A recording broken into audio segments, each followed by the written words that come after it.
Welcome to Once Upon a Coin, documenting the ongoing history of blockchain and cryptocurrency. And as always, I'm your storyteller, Jason Cassidy. Cryptocurrency is no stranger to controversies and feuds, having produced some of the most entertaining and intense moments the world has ever witnessed. This often comes in the form of prominent figures within the industry with competing projects who eventually butt heads. And given how tribal of a realm crypto is, the rivalries that form here usually end up grabbing headlines.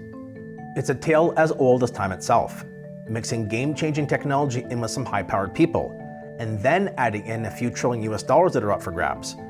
You are eventually going to get fireworks. And that's exactly what we're about to look at. So with that said, let the games begin. This is the story of crypto rivalries. Sun cast a shadow, a digital line is coming over the mountain and over your mind. Double down your Bitcoin, hang on for the ride. We're moving into the future, one block at a time. We're moving into the future, one block at a time. There have been a lot of feuds over the years in crypto, and to cover them all would mean that we would be here for a very long time. So, in the interest of brevity, we are going to take a look at some of the most noteworthy and impactful beefs that have taken place in the cryptosphere. One of the first real moments of contention arose back in 2011 when the advent of the altcoin took place. On April 18th, 2011, Namecoin debuted on the Bitcoin Talk forum, becoming the first recognized altcoin in history. Later in the year, Litecoin followed soon and also hit the scene. And soon, there were a handful of new coins competing in the industry alongside Bitcoin. This was generally viewed as a good thing, as now people had an alternative when it came to investing into cryptocurrencies. But not everyone was happy with all these new coins coming out. Crypto started as Bitcoin, and it was working spectacularly. There was nothing wrong with it. So then, why the need to create coins that don't fundamentally change the landscape or improve upon Bitcoin in a meaningful way? This is when we began to see Bitcoin purists stand up and denounce altcoins, while others were very much opposed to it always being just Bitcoin, and were happy to encourage more innovation through new coin projects. This is the genesis of Bitcoin maximalism. So while this early tension wasn't isolated to just a couple people or projects, it did plant the seeds for what would become a much bigger narrative in the future. A future where Bitcoin would maintain its role as king of blockchain, finding itself competing against tens of thousands of coins and tokens, all trying to eat away at its sizable market cap. When I got involved in crypto in 2012, Bitcoin was a rabbit hole that I ventured down. By 2013 though, I was ready to explore beyond Bitcoin, and I discovered an entire new area of the industry in the altcoin movement. This was a movement that I embraced, trying my hand at Namecoin, Litecoin, Purecoin, Ripple, and a lot more. I enjoyed the ability to investigate beyond what Bitcoin could offer.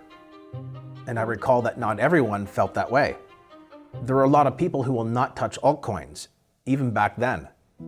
Bitcoin is where it is today in part due to the fervent loyalty it commands, and I can attest to the power of that, even all the way back in 2013. By 2014, it was time for the world to get its taste of a real competitor to Bitcoin when Ethereum was announced. It would take another year and a half until the network was up and running, but once it was, it would set a course that would lead it to the very top of the crypto mountain. Vitalik Buterin is the best known person when it comes to Ethereum, but he's actually not the only founder. There's quite a few. And while not a lot is known about them all, each one does have an interesting past, and if you can believe it, some spicy feuds have taken place just between this core group of visionaries. Case in point, Charles Hoskinson, who was with the group in 2013 when it all began, but he didn't last too long. Only a few months in fact before he departed. The rumor behind this was that Hoskinson wanted Ethereum to be a for-profit company, while Buterin wanted Ethereum to be a non-profit platform. Some say that Hoskinson left, while others say that Buterin fired him. This spat would have historic ramifications, as Hoskinson would go on to create Cardano in 2015, and would see it gain the nickname of ETH Killer due to it becoming a direct competitor. These two haven't exactly kissed and made up over the years either, so there's really no telling where this rivalry could go in the future.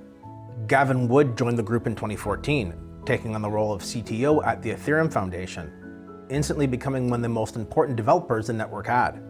He created the first testnet on Ethereum along with a slew of other important contributions. But just 2 short years later in 2016, he was out. Like Hoskinson, he took his ambitions elsewhere and created Polkadot, which today is a top blockchain project. Wood has been known to take a shot or two at Vitalik and Ethereum when given the chance, so who knows how much bad blood still exists here. There is a lot more drama out there when it comes to Ethereum co-founders, but we gotta keep this train moving along. If you're curious about it though, there are some recent signs of fresh rivalries starting up over on Ethereum. Just saying. While Ethereum has had its fair shares of ups and downs, it pales in comparison to the popcorn-worthy theatrics that have come from Bitcoin. More specifically, the Bitcoin Civil War.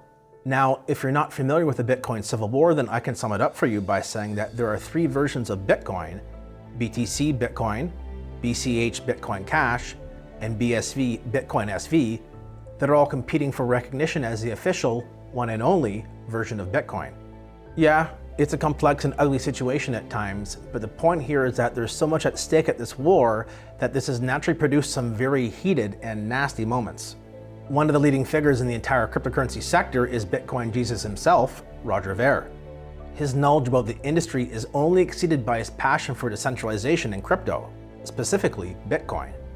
Being such a central figure in the industry was always going to lead to some friction eventually, and Roger has certainly experienced some.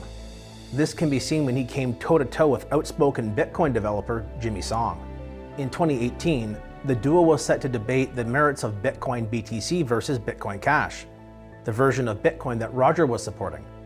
As you can see, this topic is so controversial that even agreeing on simple things like the terms of the debate itself can easily spiral out of control. I want this to be a high-level debate, but there's only one mic, so there's no interruptions or anything like that. Hey, can you not interrupt, please? Sit down, please. Sit down, please. Do you want to debate me or not? Okay, then sit down. If you don't want to debate me, you can get off the stage. If you don't want to... Roger, here's another microphone. Alright, then I am refusing to do the debate if there's 2 mics.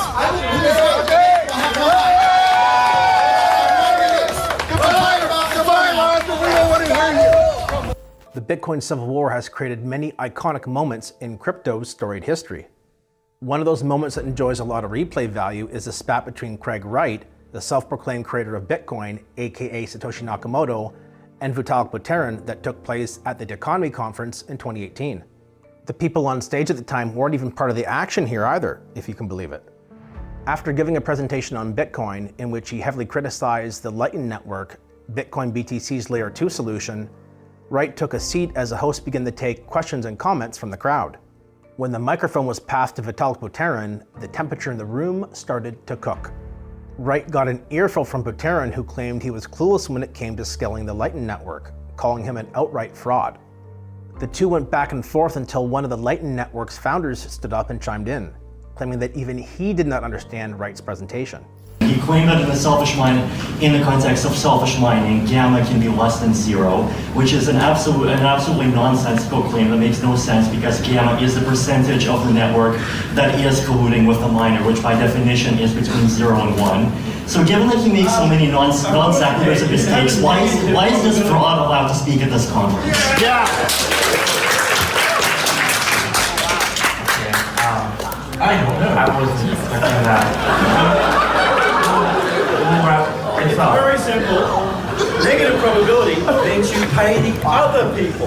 Instead of the selfish miner earning a benefit, the honest miner does.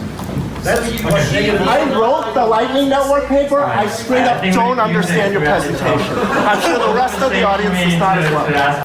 Wright didn't take too kindly to this, eventually taking legal action by suing Buterin for libel in a UK court. The case has since been dropped, but you can guarantee that neither have forgotten about it. This is just one of numerous examples of the top figures behind the Bitcoin Civil War coming under attack. Whether it's Craig Wright and Calvin Ayre with BSV, Roger Ver with BCH, or Adam Back and Michael Saylor with BTC, in Bitcoin, no one gets out alive. Another billionaire, Michael Saylor. I think Craig called him the biggest loser in history on my podcast. What's your take? He is, actually. So objectively, so if you go back to the dot-com crash, MicroStrategy was a big dot-com company, made a ton of money very quickly. And they're in like the data intelligence industry. And when the dot-com bubble burst, everybody took a big hit, obviously, but MicroStrategy was the single losing most company. And it's not just the top brass either, as committee members from each camp have become notorious for their relentless attacks against each other. One of the longest standing feuds in all of crypto is Bitcoin versus Ethereum.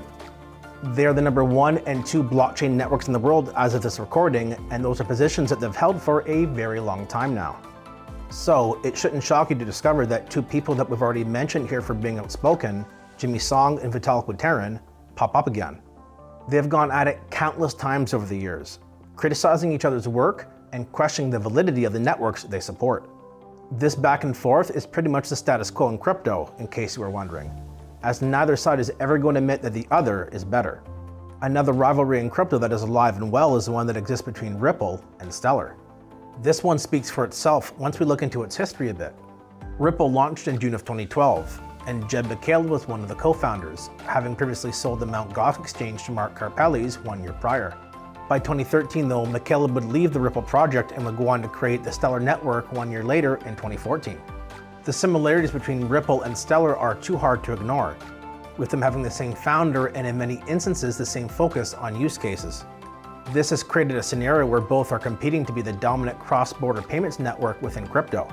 Fast forward to 2024 and both networks find themselves near the top of the crypto rankings, trying to get banks to work with them while looking to outdo each other whenever and wherever they can. A more recent example of a blockchain feud heating up is the one between CZ or Changpeng Zhao and SBF or Sam Bankman-Fried, 2 names that will forever go down in crypto lore. The men behind the 2 biggest crypto exchanges in the world at the time had a very mixed relationship, sometimes acting as allies and other times turning on each other when the opportunity presented itself. By the winter of 2022, FTX had completely fallen apart and there was now blood in the streets. Emotions were running high and no one was holding back, including CZ, who called out SBF as being a fraudster, which probably didn't help relations between the 2. SBF responded by calling CZ a liar, which stemmed from a failed buyout offer of FTX by Binance, who backed out of the deal at the last minute. And of course, we couldn't end this episode without at least mentioning what could possibly be the biggest feud that's forming in Web3 right now. I'm talking about the social media giants of Mark Zuckerberg and Elon Musk. Between Facebook and X, formerly known as Twitter, they pretty much have the attention of the entire planet. They've sparred occasionally in the past, but it wasn't until crypto got involved that both men decided to turn up the heat. Zuckerberg attempted to create a stablecoin with Libra, which got shut down by regulators. He then went ahead and renamed his company to just Meta, an ode to the burgeoning metaverse scene which is being propelled by blockchain technology. With Musk, he's had an open love affair with Doge for years now. Plus, there's been whispers of X eventually adopting a crypto payments technology given his affiliation with the industry. So, both men are very bullish on crypto, that is for sure. This public jockeying for position within the cryptosphere eventually boiled over into a challenge between the 2 men, to a cage fight. This took place in early 2023, but by year's end, any talk of a real cage fight between 2 of the richest men on Earth had now faded into the realm of highly unlikely. That's why it came as a surprise to some when, in 2024, Musk reignited the flames a bit when he said that he was still game to throw down with Zuck. So maybe we do get the pay-per-view worthy slugfest we're all hoping for in the end. And that about sums it up, ladies and gentlemen. So now you know that if you really want to see the fur fly, all you have to do is plug yourself directly into the cryptosphere. Because while this isn't exactly the Roman games at the Colosseum, the fights that have gone down in crypto may just get Dana White of the UFC to start paying closer attention. I hope you enjoyed today's stroll down memory lane. Until next time, have fun and enjoy life, my friends. I'll be back soon with another incredible story to tell you.